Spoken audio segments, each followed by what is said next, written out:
Oke, kita lihat apakah benar Detektif Conan sesuai dengan dunia nyata atau tidak. Di video kali ini kita akan membuktikan lagi eksperimen yang ada di Detektif Conan. Kita akan membuktikan lagi eksperimen ajaib yang ada di Detektif Conan itu, sekaligus nanti akan kita bahas bagaimana itu bisa terjadi secara sainsnya. Eksperimen ini ada di Detektif Conan episode 942. Berbeda dengan episode Conan yang lainnya yang selalu saja ada kasus kejahatan, di episode ini akhirnya berbeda. Di sini nggak ada kasus kejahatan. Karena kebetulan nggak ada Conan di sini. Emang kok Conan ini tuh sebenarnya apa sih? Kenapa kok tiap kali ada Conan pasti ada kasus kejahatan? Tapi untungnya di sini nggak ada Conan karena kebetulan dia terpisah sama teman-temannya dan nggak ada kasus kejahatan di sini. Jadi di sini teman-temannya Conan sedang mencari salah satu temannya yang kebetulan nggak masuk sekolah tanpa ada izin. Yang ternyata setelah dicari tahu dia ada di rumah neneknya, di mana neneknya udah menyiapkan teka-teki untuk diselesaikan. Teman-teman Conan pun kemudian menuju ke rumah itu, lalu mau tak mau mereka pun mulai mengerjakan teka-teki yang udah disiapkan untuk mencari temannya itu. Dan beberapa teka-teki ini sangatlah menarik. Setelah menyelesaikan beberapa teka-teki, mereka pun akhirnya tiba di sebuah teka-teki yang mereka kebingungan. Di mana ada sebuah petunjuk panah yang arahnya agak kurang masuk akal. Karena arahnya menunjuk ke pintu yang buntu. Sementara itu, di bawah panah itu ada sebuah petunjuk untuk merawat burung mainan. Karena buntu, mereka pun kemudian berdiskusi lewat telepon dengan Conan untuk memecahkan masalah ini. Ternyata setelah dijelaskan oleh Conan, maksudnya dari merawat burung mainan itu adalah dengan cara meletakkan gelas berisi air di depan burung itu. Yang ajaibnya, burung itu pun kemudian bisa bergerak naik turun sendiri. Wow! Dan ketika panahnya dilihat dari gelas, arah panahnya pun tiba-tiba berbalik arah. Kok bisa? Nah, mari kita buktikan, teman-teman. Nah, di sini udah siap untuk bahan-bahan eksperimennya. Yang pertama di sini tentu aja ada arah panah, kemudian ada gelas dan juga ada burung mainan. Yang burung mainan ini itu persis sama seperti yang ada di Detektif Conan. Nah, di sini kita akan membuktikan ada dua eksperimen penting yang akan kita coba. Yang pertama adalah tentang arah panah ini. Apakah benar arah panah ini kalau dia dilihat dari gelas berisi air nanti dia bisa berbalik arah? Dan juga yang kedua adalah eksperimen dengan burung mainan ini. Apakah benar burung ini ketika setelah dicelupkan ke dalam air dia bisa bergerak secara terus-menerus? Dan kalaupun bisa, nanti kita cari tahu apa penyebabnya. Oke, di sini setupnya udah sama seperti yang ada di Conan dan kita langsung buktikan aja. Aku akan memulai dengan menuangkan air ke dalam gelas ini. Kita lihat arah panahnya. Kita perhatikan dengan seksama, teman-teman. Dan ternyata kelihatan nggak ya? Nah, gini. Dan ternyata di sini bisa kita lihat ya, teman-teman. Kalau kalian lihat lewat gelas itu, di sini arah panahnya udah berbalik arah. Padahal kalau misalkan yang biasa arahnya ke sana, sementara kalau kita taruh gelas air di sini, ini arahnya berbalik ke arah sana. Wow. Ternyata ini beneran terbukti. Pertanyaannya, kok bisa sih ini bisa terjadi? Penjelasannya di sini sebenarnya sangatlah simpel.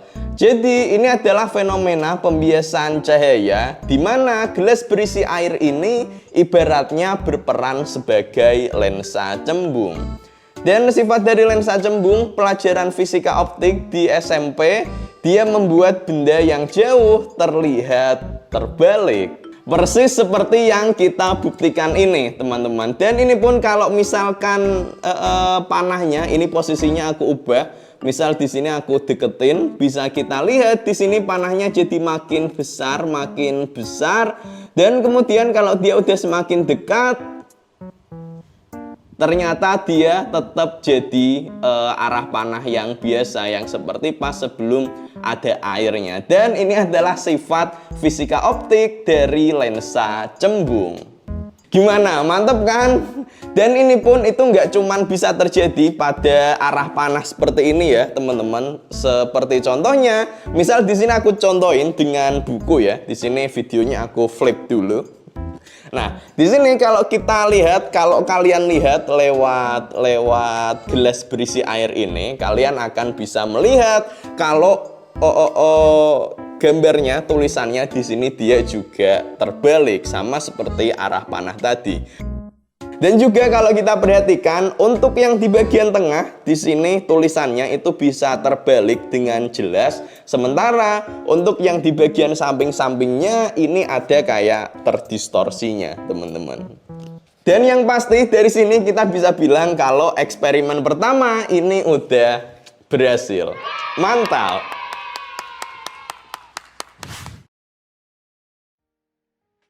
Kemudian kita masuk ke eksperimen yang kedua, eksperimen yang ajaib dengan si burung ajaib ini. Ini persis seperti yang ada di Detektif Conan. Dan untuk memulainya, untuk mempraktekannya, aku akan mencelupkan kepala dari burung ini ke dalam air, persis seperti yang dilakukan di Detektif Conan, yang dilakukan oleh Haibara itu kan kayaknya. Jadi langsung aja di sini aku akan coba untuk mencelupkan kepalanya. Nah, kita celupin dulu kepalanya, kita tunggu sampai kepalanya basah. Dan di sini airnya pun perlahan membasahi kepalanya. Kemudian aku akan melepaskan kepalanya dari celupan air ini dan kita lihat apa yang akan terjadi, teman-teman. Oke, aku lepas dulu. Kita lihat saja apa yang terjadi. Kalau kalian perhatikan di sini cairan hijau yang awalnya di bawah ini dia mulai naik ke atas, dan di sini kita lihat cairan hijaunya udah sampai tinggi banget dan burungnya pun udah mulai berbelok-belok dan dan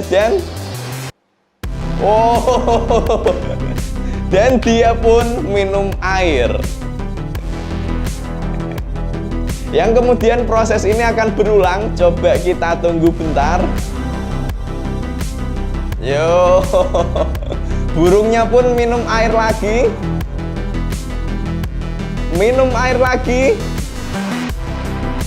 Dan seterusnya proses ini akan terus berulang, teman-teman. Sampai kemudian nanti airnya yang di gelas ini itu dia habis. Nah, pertanyaannya, kok bisa sih ini dia bisa terjadi? Mekanismenya ini itu seperti apa? Mainan Drinking Bird ini didesain khusus untuk memungkinkan terjadi mekanisme gerakan bolak-balik seperti ini. Yang dimungkinkan karena ada cairan khusus yang ada di bawah. Ini adalah cairan metilen chloride. Adapun bagian kosong yang ada di dalam tabungnya ini itu juga adalah gas yang menguap dari metilen chloride ini. Ditambah juga di atasnya ini ada sponge untuk menyerap air. Ketika kepala burung ini dicelupkan ke dalam air, kepalanya akan jadi basah. Nah, air yang ada di kepala ini kemudian menguap secara perlahan dan menyebabkan suhu di bagian atas turun. Serta tekanan udaranya pun juga turun di bagian kepalanya. Karena tekanan udara yang lebih rendah, cairan ini pun kemudian tertarik naik ke atas. Semakin tinggi, Ini akan mengakibatkan ketidakseimbangan pada burung, sehingga burungnya pun bergerak mematuk ke bawah, di mana proses ini kemudian akan berulang kembali karena burungnya mengambil air lagi. Nah, cairan metilen chloride ini dia memiliki nilai titik didih di 40 derajat. Jadi dia udah mendidih di 40 derajat, yang artinya adalah dia ini sangat sensitif terhadap perubahan suhu yang sangat kecil. Perubahan suhu atau pertambahan panas, pengurangan panas yang sangatlah kecil. Sebagai buktinya, kalau cairan ini sangat sensitif terhadap pertambahan panas, di sini aku bisa membuktikan bahwa cuman dengan memegangnya aja dengan tanganku, di sini cairannya bisa naik jauh lebih cepat lagi, teman-teman. Karena ada pertambahan panas dari tanganku, yang kemudian tekanannya di sini naik, yang di bawah, kemudian dia akan mendorong cairannya ke atas. Fenomena ini disebut juga dengan termosifon, di mana terjadi transfer panas yang memanfaatkan perbedaan suhu dengan lingkungan di sekitarnya. Sistem ini akan terus bekerja jika masih ada air yang mendinginkan kepala burung atau suhu lingkungannya masih tinggi. Tapi kalau udah nggak ada, airnya udah habis atau suhu lingkungannya ini udah turun, burungnya nanti juga akan berhenti. Menarik banget kan? Nah, tapi walaupun alat ini sangat menarik dan bisa bergerak terus-menerus kalau kondisinya mendukung, fenomena termosifon ini nggak bisa dipakai untuk skala yang lebih besar atau dibikin untuk yang mesin fungsional ya. Karena sebenarnya ini energi gerakannya yang diambil dari lingkungan ini sangatlah kecil, dan gerakan yang dihasilkan ini juga sangat kecil. Bahkan andai kata ini cuman tak pegang gini tok aja, tak tahan dikit, ini dia udah berhenti, nggak bisa bergerak lagi, teman-teman ya. Karena emang di sini energinya sangatlah kecil. Sementara untuk bisa bikin mesin, kita perlu mengekstrak energi yang jumlahnya lebih besar. Yang ini dimungkinkan kalau kita memakai bahan bakar tertentu, bukan cuman ngambil energi dari lingkungan. Cuman yang pasti kita bisa bilang lagi kalau eksperimen yang ada di Conan ini berhasil, real.